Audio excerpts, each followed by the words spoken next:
hem ülkemiz içerisinde hem de sınırlarımız ötesinde yürüttüğümüz bu operasyonlarla Mardinli kardeşlerime yaşattıkları acıların, zulümlerin, yürek sızılarının hesabını teröristlerden misliyle sorduk.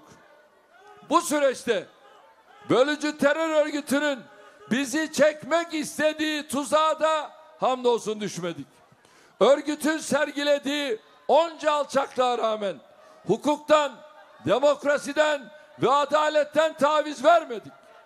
Mardinli çocuklar en güzel eğitimi alsın diye 3765 derslik inşa ettik. İlk ve ortaokulda okuyan ihtiyaç sahibi Mardinli öğrencilerimize 294 trilyon lira tutarında eğitim bursu ödedik.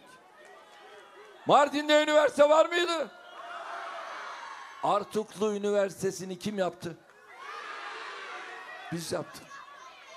Üniversitemizin bugün 8400 öğrencisi, Yaşayan Diller Enstitüsü, Kürt Dili ve Edebiyatı bölümü, Süryani Dili ve Edebiyatı bölümüyle medeniyetimizin birikimlerini genç kuşaklara aktarıyoruz. Mardin'e gelen üniversite öğrencilerimiz sıkıntı yaşamasın diye 2544 kişilik yüksek öğrenim yurt binaları yaptık. Sağlıkta merkeze yaptığımız 300 yataklı ve 150 yataklı 2 hastaneyle, 200 yataklı Kızıltepe Devlet Hastanesi ile 150'şer yataklı Midyat ve Nusaybin Devlet Hastanesi ile birlikte Mardin'e toplam 14 adet hastane yaptık. Mardin'e yaptığımız toplam sağlık tesisi sayısını biliyor musunuz? 34. 29 adet sağlık tesisimizin ise ihale, proje ve arsa çalışmaları devam ediyor.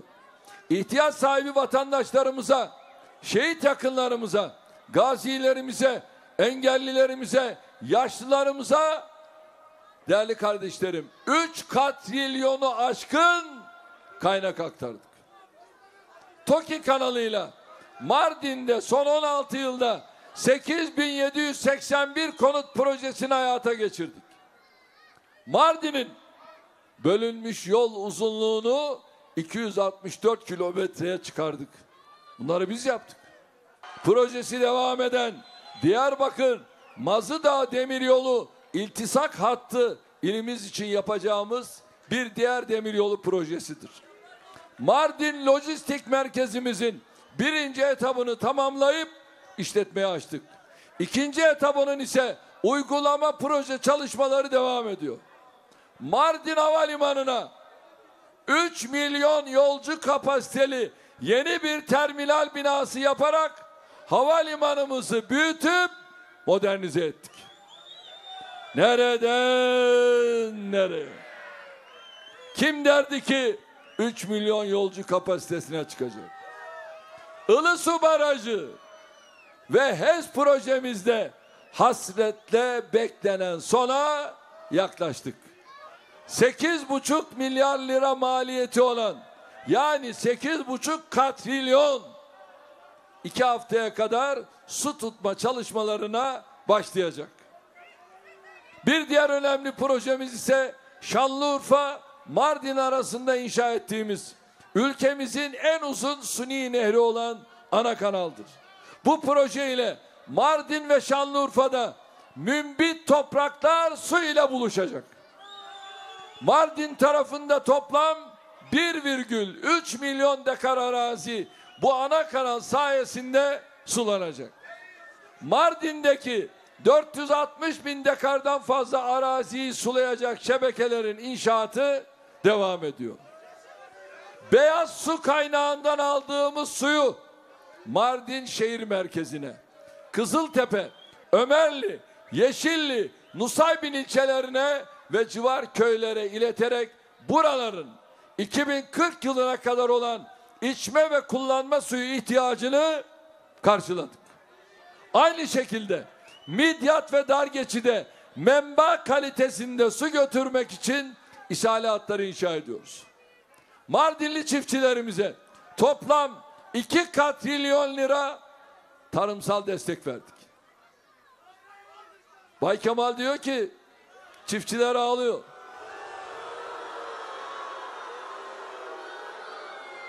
Peki bu HDP'nin yaptığı bir şey var mı? Herhangi bir yatırım var mı?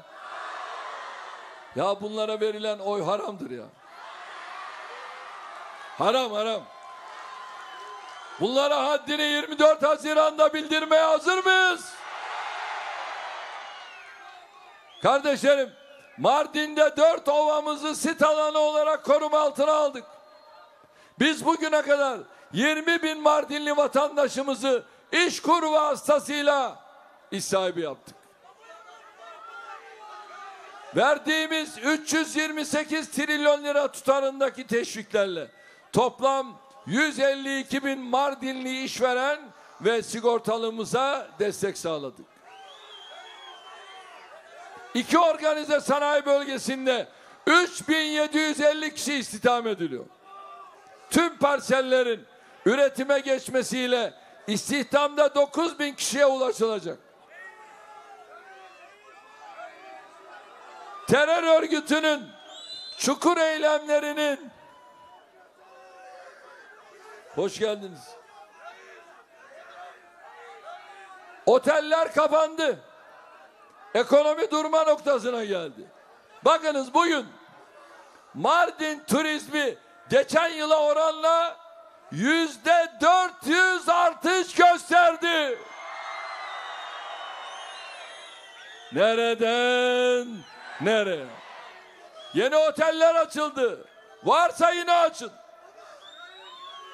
Mardin turizmin merkezi ya. Burası tarih. Burası medeniyet. Burada ne istersen var. Yeter ki terör olmasın. Yeter ki terör olmasın. İnanın burası turizm noktasında patladı. Ve patlamaya devam edecek. Bu yılın ilk 5 ayında Mardin'e 1 milyondan fazla günübirlik turist geldi ya. Huzur ve güven ortamı ekonomiye, ticarete, günlük yaşamada yansıdı. Bölücü örgütün vesayeti kalktıkça şehrin dükkanları, sokakları, çarşı pazarlar yeniden canlandı. Ayrıca bölgenin en büyük gençlik merkezini Mardin'de inşa ettik. Bu merkez bizim Millet Kıraathanesi projemizin adeta Mardin'deki örneğidir. Günlük 500 gencin gidip geldiği gençlik merkezlerimizde kütüphaneler, bilim, sanat, kültür atölyeleri, internet radyosu, 24 saat ücretsiz internet, ücretsiz çay kahve.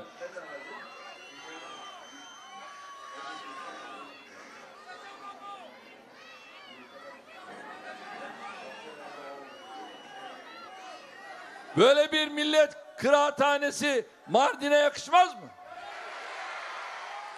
Ama ben kek diyorum, Bay Muharrem keklik anlıyor.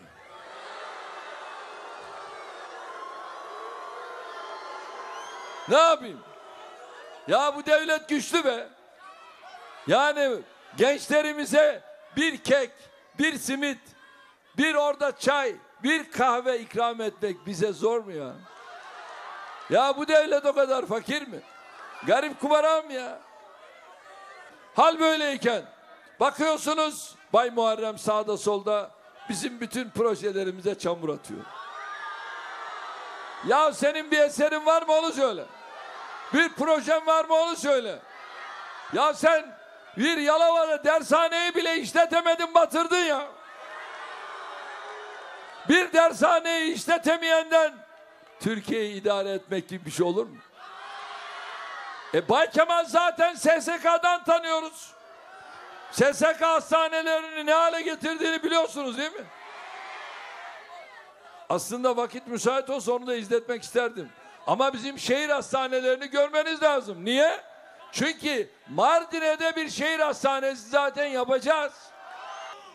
Ve bugüne kadar Bay Muharrem'in terör örgütleriyle ilgili en ufak bir açıklamasını duydunuz mu?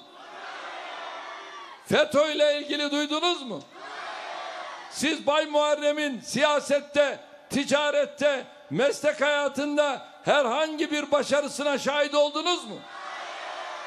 Zamanında dershane açmış. Yanında çalıştırdığı öğretmenlerin sigortasını dahi ödememiş. Bir özel dershaneyi dahi adam akıllı işletememiş, batırıp gitmiş. CHP Genel Başkanlığı'na aday olmuş. Orada da sıfır çekmiş. Meclisteki günleri ise tamamen yasaklar, baskılar savunmakla bunları geçmiş. Kardeşlerim, eller 411'e kalktı, hatırlayın. Başörtülü kızlarımızın önünü Bay Kemal, Bay Muharrem altına imza attıkları, Anayasa Mahkemesi'ne götürdükleri evraklarla kesmediler mi? Benim başörtülü bacılarımın önünü bunlar kesmedi mi? Ya çıkıyor şimdi Bay Kemal utanmadan başörtü sorununu ben çözdüm diyor. Buna inanıyor musunuz? Ya sen neyi çözdün ya? Siz başörtü düşmanısınız ya. Sizin biz cemaziyel evvelinizi biliriz. Sizin geçmişiniz ne ki siz ne olacaksınız? Şimdi oy uğruna bol bol camilerde fotoğraf çektiriyor. Geçen günü sürçülisan etmiş diyelim.